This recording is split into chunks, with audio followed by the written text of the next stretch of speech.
I hadn't slept through the night in 3 weeks when it started. I'm Leah, 22. College senior living in a studio off campus. The kind of place where the pipes clang and the fridge hums too loud and you can hear every footstep from the floor above. It wasn't much, but it was mine. And for the first month, it was fine. Normal. Then the insomnia hit. I don't know what triggered it. Stress, maybe. Finals coming up. Too much caffeine. But suddenly I couldn't sleep more than 2 hours without jolting awake, heart racing, staring at the ceiling in the dark. It got worse every night. And then the pattern started. 3:14 a.m. Every single night. No matter when I fell asleep, midnight, 2, even 4 in the morning, I'd wake up at exactly 3:14. Like my body had set an alarm I couldn't turn off. The first few nights, I just figured it was part of the insomnia. Your brain does weird things when you're that exhausted. But then I started hearing it. Tapping. Soft. Rhythmic. Like fingernails on drywall. Tap tap tap. Pause. Tap tap tap. It was coming from the wall beside my bed. The one that faced the alley. At first I thought it was my neighbors, maybe someone working late, hanging a picture, I don't know. But then I remembered. That wall doesn't connect to another apartment. It's exterior. Brick. There's nothing on the other side except a narrow alleyway and a dumpster. I tried to ignore it. Put in earplugs. Played white noise. But I could still hear it. Or maybe I just felt it. That tapping, always starting right at 3:14, lasting maybe 30 seconds, then stopping. By the 4th night, I was losing it. I'd barely eaten. My hands shook when I tried to type. I looked like hell. My roommate from freshman year texted asking if I was okay because I'd missed 2 classes. I lied and said I was fine. That night, I didn't even try to sleep. I just lay there in the dark, staring at the ceiling, waiting for it. And right on schedule, 3:14, the tapping started. Tap tap tap. But this time, it stopped. Abruptly. Like someone had been interrupted mid-motion. The silence that followed was worse. I felt it before I saw it. The air in the room changed. Got heavier. Colder. Like when you open a freezer and that wave of cold rolls out, except this was everywhere at once. My breath came out in a thin fog. I could see it in the dim glow from the streetlight outside. My eyes adjusted slowly. And that's when I saw it. In the far corner of the room, near the closet. A shape. Tall. Human-shaped, but wrong. Too still. Too perfectly motionless, like a mannequin someone had posed and left there. I couldn't make out details, no face, no clothes, just a dark silhouette slightly darker than the surrounding shadows. I couldn't move. I mean I physically could not move. My muscles locked up. My throat closed. I couldn't even blink. I just stared at it, my heart hammering so loud I thought it would burst. And it stared back? I don't know how I knew. It didn't have eyes I could see. But I knew it was looking at me. Watching me. Waiting. I don't know how long we stayed like that. Seconds. Minutes. Time felt broken. My mind was screaming at me to run, to scream, to do something, but my body wouldn't respond. Then I heard it. A breath. Long wet. Rattling. Like someone drowning. Like lungs filled with fluid trying to pull in air. It came from across the room. From the corner. From the shape. But then I felt it. On my cheek. A cold exhale. Right beside my face. So close I could feel the moisture against my skin. The thing in the corner hadn't moved. My whole body started shaking. I still couldn't turn my head. Couldn't look. But I could feel it. Right next to me. Inches away. Breathing. And then it spoke. A whisper. Distorted. Like a voice played backward and then forward again, all wrong and broken. You're awake again, good. I wanted to scream. I wanted to die. Anything but this. The shape in the corner moved. Slowly. Its head tilted. Not like a person tilting their head. Like the whole thing bent sideways, neck rotating on an axis that shouldn't exist. The movement was smooth. Unnatural. And it kept bending. And bending. Until its head was nearly perpendicular to its body. Something snapped inside me. The paralysis broke. I could move again. I screamed. Loud. Raw. Scrambled out of bed, hit the light switch, flooded the room with harsh yellow light. The corner was empty. I stood there, gasping, shaking so hard my teeth chattered. I checked everywhere. The closet. Under the bed. The bathroom. Nothing. No one. Just me. I didn't sleep the rest of the night. I sat on the couch with every light on until the sun came up. The next day, I told my therapist. She nodded along, took notes, and said it sounded like night terrors brought on by severe sleep deprivation. The brain, she explained, can create incredibly vivid hallucinations when it's starved of REM sleep. She prescribed sleeping pills and told me to practice better sleep hygiene. I wanted to believe her. God, I wanted to believe her so badly. But then I remembered. My phone. I'd been using a recording app to track my sleep patterns, just audio, running all night to see if I was snoring or talking in my sleep or whatever. I'd forgotten to turn it off that night. I opened the app. Scrolled to 3:14 a.m.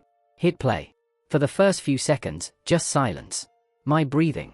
The faint hum of the fridge. Then, tap tap tap. The tapping. Clear as day. It stopped. More silence. Then the breath. That long, wet, rattling exhale. I nearly dropped the phone. I kept listening. My own voice, faint and terrified, gasping. Then the whisper. Distorted. Broken. But unmistakable. You're awake again, good. And then, right at the end, just before I screamed and the recording cut off, another whisper. Softer. Almost playful. See you at 3:14. I played it 3 times to make sure I wasn't imagining it. But it was there. Real. Recorded. I moved out 2 days later. Broke my lease. Didn't care about the penalty. I crashed with a friend, then moved back in with my parents. I deleted the recording. I never told anyone else what I heard. But every night, no matter where I am, no matter how tired I am, I wake up at 3:14 a.m. And sometimes, when I'm lying there in the dark, I feel it. That cold breath on my cheek. And I know it's still waiting.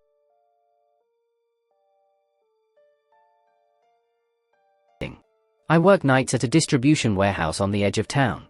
It's not glamorous, but it pays the bills.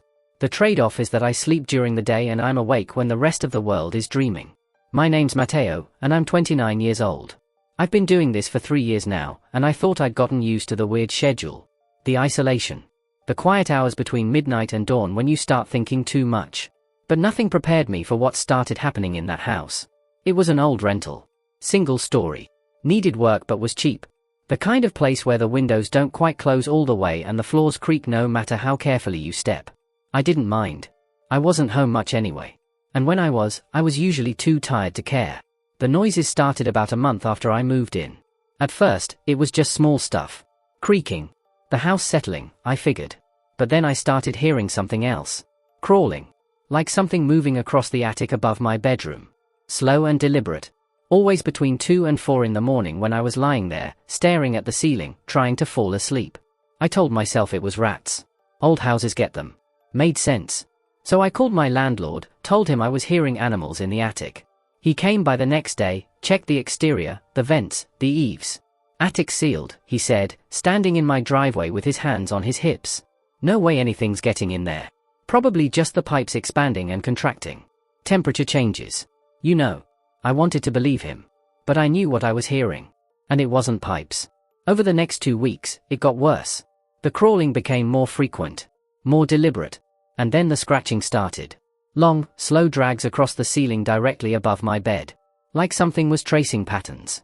Circles. Figure eights. Over and over. I'd lie there in the dark, eyes wide open, listening to it move. And here's the thing that really got to me, the second I sat up, it stopped. Instantly. Like whatever it was knew I was paying attention. But the moment I lay back down, it started again. I tried everything. Earplugs. Music. Sleeping on the couch. But I could still hear it.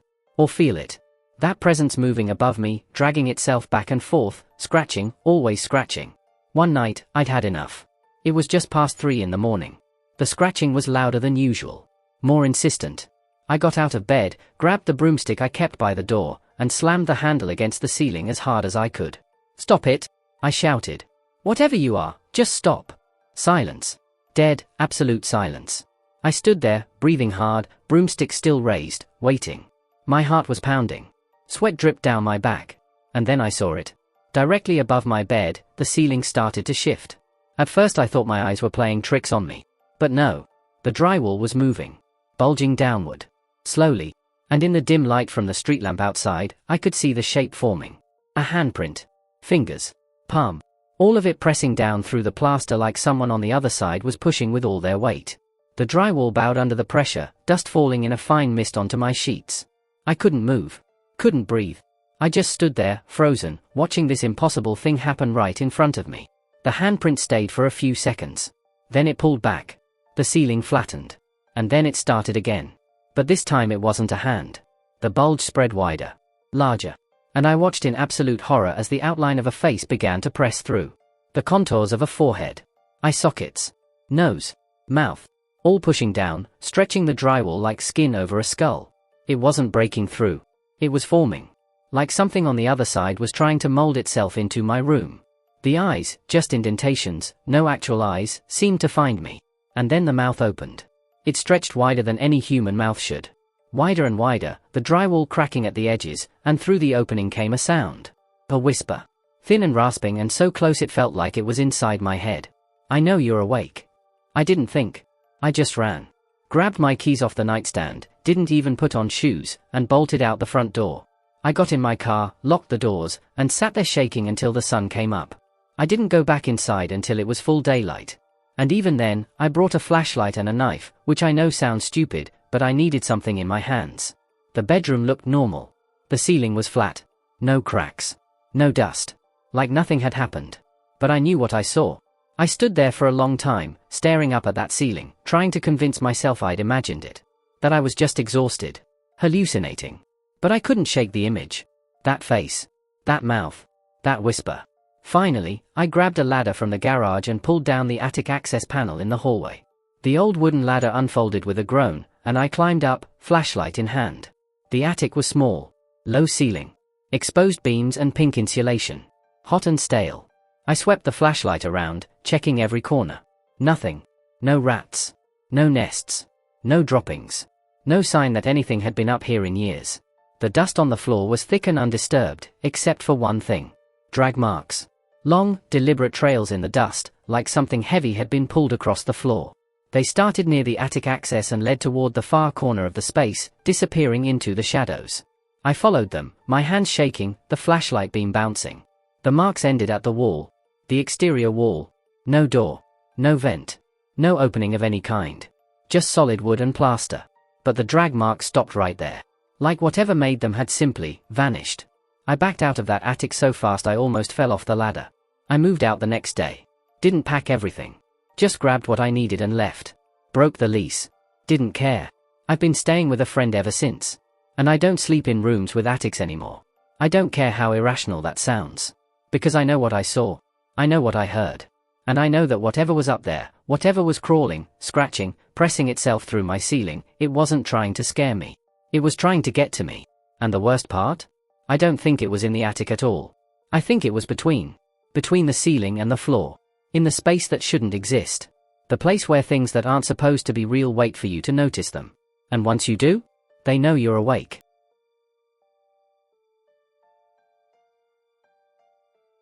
My name is Sandra.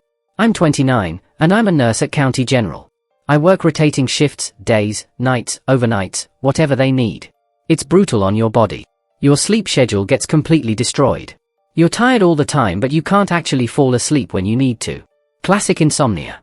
I'd been dealing with it for 2 years when this started. I lived on the 3rd floor of an older apartment building downtown. Nothing fancy, but it was close to the hospital and the rent was manageable.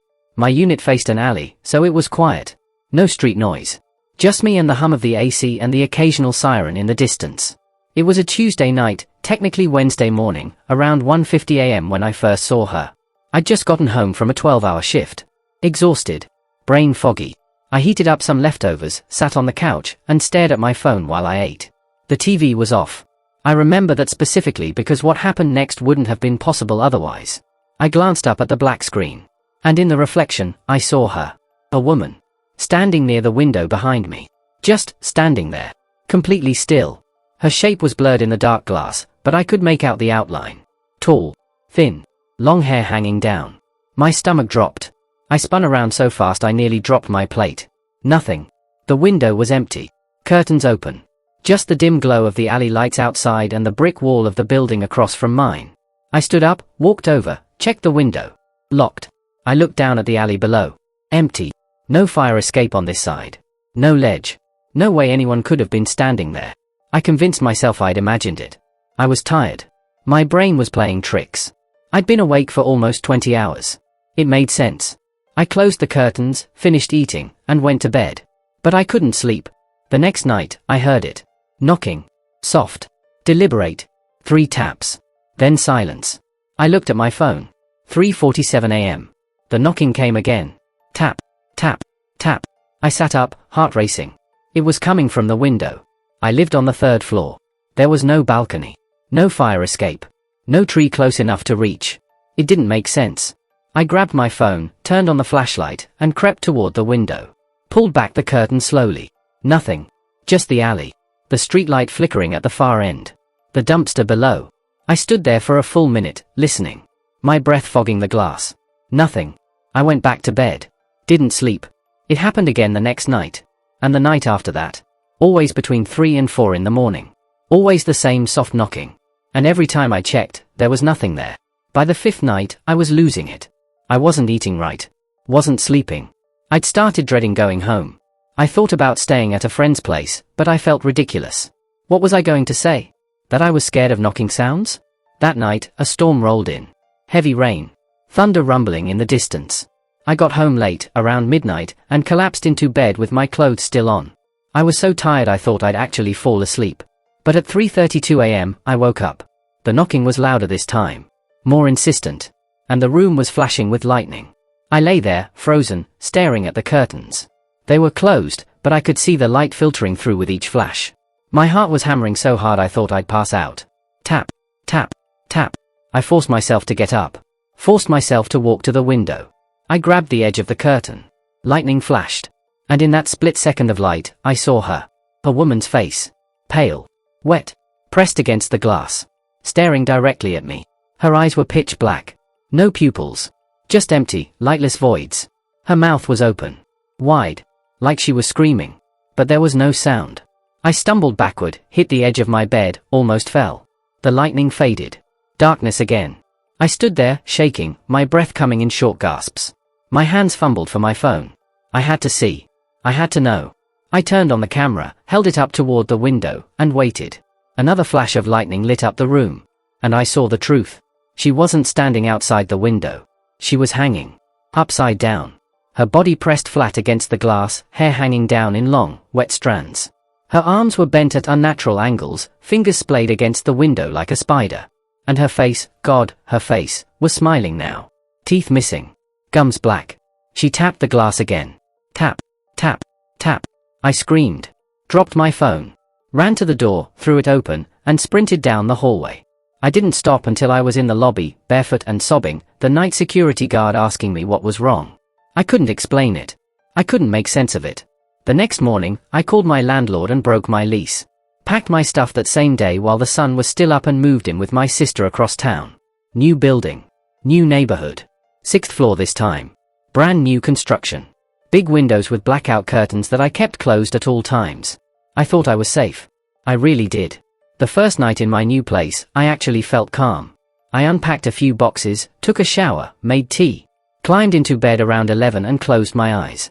For the first time in weeks, I felt like I might actually sleep. And then I heard it. Knock, knock, knock. From the window. Above my bed. I opened my eyes. I didn't move. I didn't breathe. Because I knew, that if I looked up, I'd see her. Pressed against the glass. Smiling. Waiting. I still live in that apartment.